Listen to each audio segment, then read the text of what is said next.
कानपुर जिले के बर्रा थाना क्षेत्र का मामला, जहां बीते वर्ष एक सिपाही बर्रा में तैनात था, जिसका बर्रा में ही रहने वाली एक युवती से प्रेम प्रसंग हो गया। वहीं युवती को सिपाही ने अपनी शादी की जानकारी न देकर युवती से शारीरिक संबंध बनाता रहा। काफ़ी समय बीत जाने पर युवती ने सिपाही से शादी के लिए कहा, लेकिन सिपाही टाल मटोला करता रहा। युवती बराबर शादी के लिए कहती रही तो सिपाही ने उसे रास्ते से हटाने के लिए अपहरण कर हत्या का प्लान अपने साथी के साथ बना डाला और युवती को घर से घूमने के बहाने ले जाकर गांव जैथरा जनपद एटा में उसकी गला दबाकर हत्या कर शव को एक सूखे कुएं में फेंक दिया। काफ़ी दिन तक युवती का पता न चलने पर परिजनों ने बर्रा थाने से लेकर कमिश्नर ऑफिस तक सिपाही की शिकायत की, लेकिन कोई कार्रवाई नहीं हुई। वहीं फिर आला अधिकारी के आदेश बाद 8 मार्च को एफआईआर दर्ज हुई, जिसके बाद पुलिस आरोपियों को पकड़ने में लग गई। क्या घटना हुई थी आपकी बहन के साथ और अभी तक क्या कार्रवाई पुलिस ने की है? हमारे घटना हमारी सिस्टर है 8 तारीख को गायब हुई थी नेशनल हॉस्पिटल से, जबकि 10 दिन बाद नेशनल वालों ने जानकारी दी कि आपकी बहन नहीं आ रही है। हम लोगों ने रिश्तेदारी में जानकारी की, नहीं कुछ पता चला। 1 तारीख को थाने में तहरीर दी हम लोगों ने, जिसमें 3 तारीख को गुमशुदगी का मुकदमा लिखा और 3 महीने तक ऐसे ही चलता रहा। कोई सुनवाई नहीं हुई। हमारी माँ जाती थी थाने, उनको भगा दिया जाता था कि अगर आप बार बार यहाँ आएंगी तो आपके पति को, आपके बेटे को भी बंद कर देंगे, और अगर आपकी बेटी जीवित होती तो मिल जाती अब तक। तो कोई जानकारी नहीं हुई। हालांकि इनको लाश जो है 2.5 महीने पहले मिल गई थी। ढूंढते ढूंढते इनको इतना समय हो गया, और जिसके खिलाफ हम लोगों ने सबसे पहले मुकदमा लिखवाया था, जो इस मामले में शामिल है, उसको पुलिस नहीं उठा रही है, बिल्कुल उसको पूरी तरीके से बचा रही है। किन लोगों ने हत्या की आपकी सिस्टर की? इसमें हत्या में एक मनोज है, मनोज के साथ एक उनका साथी है, और एक रामिन तिवारी हैं। मनोज क्या करता है? मनोज पुलिस विभाग में है, इसलिए उसके मनोज से कैसे संपर्क में आई आपकी बहन? मनोज से संपर्क में इनसे इनका सिस्टर का एक्सीडेंट हुआ होगा, तो कभी हॉस्पिटल ले गए होंगे उसको, उसके संपर्क से ये जुड़ गई थी उससे। क्या हुआ था? क्या हुआ था? मेरी लड़की गायब थी और मनोज ने लेके गया था काली गाड़ी, मेरी बेटी को लेके गया, उसके साथ किडनैप किया और रेप भी किया, और इसके बाद मेरी बेटी को मर्डर कर दिया और मेरी कहीं सुनाई नहीं हो रही है। कौन है मनोज? मनोज पुलिस में 100 नंबर में चलता है। क्या बता के लेके गए थे? ये कह रहा था कि हम उधर ले रहा, राम मंदिर घुमाने ले जा रहे हैं, और कुछ भी नहीं हो रहा है। कार्रवाई कर रहे हो योगी मोदी, बेकार है। मेरे क्या करते? एक थाना बर्रा पे एक मुकदमा लिखा गया था, जिसमें 366 टाइप की का मुकदमा था, अज्ञात में लिखा गया था।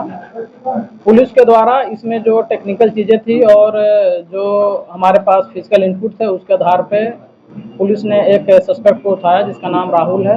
उससे जो पूछताछ की गई, उसके बाद में उसने बताया कि उसका अपना एक साथी है जिसका नाम मनोज है, और वो पुलिस विभाग में ही कार्यरत है, यहीं कानपुर में है, हेड कांस्टेबल के पद पे तैनात है। अभी वर्तमान में उसकी तैनाती जो है पुलिस लाइन कानपुर में चल रही है। उसके द्वारा इस घटना को कारित किया गया। दोनों जो है एक दूसरे से पूर्व परिचित थे। जब ये व्यक्ति थाना बर्रा क्षेत्र में पीआरवी पे तैनात था, आज से लगभग 2-3 वर्ष पूर्व, दोनों की जान पहचान थी।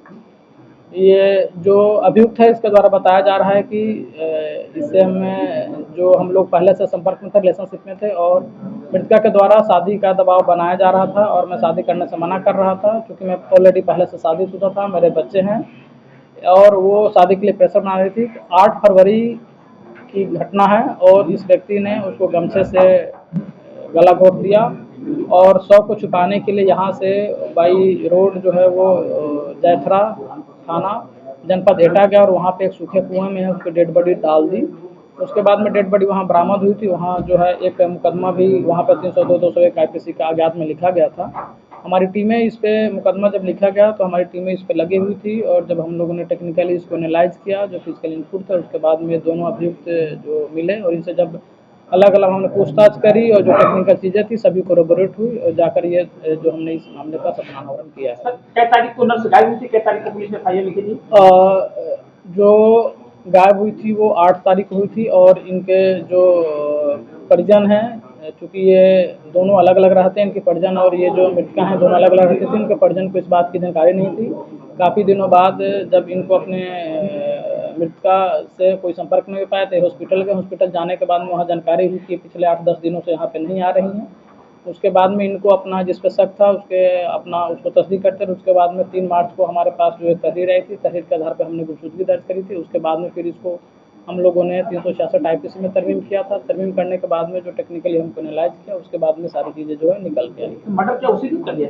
हाँ, ये 8 फरवरी के दिन ही जो है शाम को जो है इसके द्वारा इस घटना को पारित किया गया और डेड बॉडी को छुपाने के लिए यहाँ से जो है जर्नी करके ये वहाँ जनपद एटा गया। चूँकि जो हेड कांस्टेबल है ये जनपद एटा का ही मूल निवासी है, तो वहाँ पे जाके इसने डेड बॉडी को ठिकाने लगाया। सर पुलिस में था ये, तो पुलिस में बचने का भी ऐसे प्लानिंग किया कि मोबाइल था, वो जो है मोबाइल कहा था कि अयोध्या में छोड़ देना, इस तरह के क्या मामला है, और जाके ड्यूटी भी ज्वाइन कर लिया इसने, क्या इसने चूंकि घटना को पारित किया था, उसके बाद में जो सिम था, जो मोबाइल था, जो मृतका का, इसने अपने जो भी इसकी अंडरस्टैंडिंग रही हो, इसने उस मोबाइल को अपने जो साथी अभियुक्त है जो राहुल है उसको इसने अपना मोबाइल दे दिया। मोबाइल देने के बाद में उसको कहा कि तुम जो है अयोध्या चले जाओ और इस सिम को वहाँ पे तुम तोड़ के फेंक देना, चूँकि मूवमेंट वहाँ पर अयोध्या का दिखाएगा।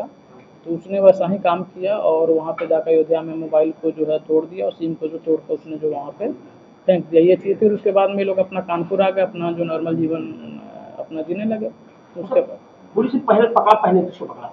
तो हम लोगों ने जब इसको टेक्निकली देखा तो कुछ चीज़ें हमें संदिग्ध मिली। जो नंबर जो हम लोगों ने उसको एनालाइज किया तो कुछ चीज़ें संदिग्ध लगी। तो हमें जो बी पार्टी था, जो राहुल है सहयुक्त, जिसका मूवमेंट जो है उस सिम के साथ दिख रहा है, जो मोबाइल जो है जो अयोध्या मोबाइल जा रहा है उस सिम के साथ एक मूवमेंट दिख रहा था, उसको हम लोगों ने ट्रैक किया। ट्रैक करने के बाद हमें जब उस पर शक हुआ तो पहले हम लोगों ने उसको मैच्योर किया, क्योंकि बिना मैच्योर किए उस पर हाथ डालना ठीक नहीं था। हम लोगों ने मैच्योर किया क्योंकि मामला सीरियस था। उस मैच्योर करने के बाद में जब हमें तस्दीक हो गया, जब हमें यकीन हो गया कि इसका उसमें संलिप्तता, उसके बाद में पुलिस ने उसको हिरासत में लिया, उससे पूछताछ की। उसके बाद में तब इससे जो जानकारी हासिल, उसके बाद फिर हमने जो है जो हेड कांस्टेबल मनोज है उसको हमने उठाया। क्या अयोध्या वाले झांसे में पुलिस उसके आगे थी? पुलिस गई थी अयोध्या तक क्या? नहीं, हम लोग जो है इस पे कई एंगल पे काम कर रहे थे और जो अयोध्या वाली जो बात थी उसको हम लोगों ने टेक्निकली एनालाइज किया था और टेक्निकली एनालाइज करने के बाद में चीज़ें हमें समझ में आ गई।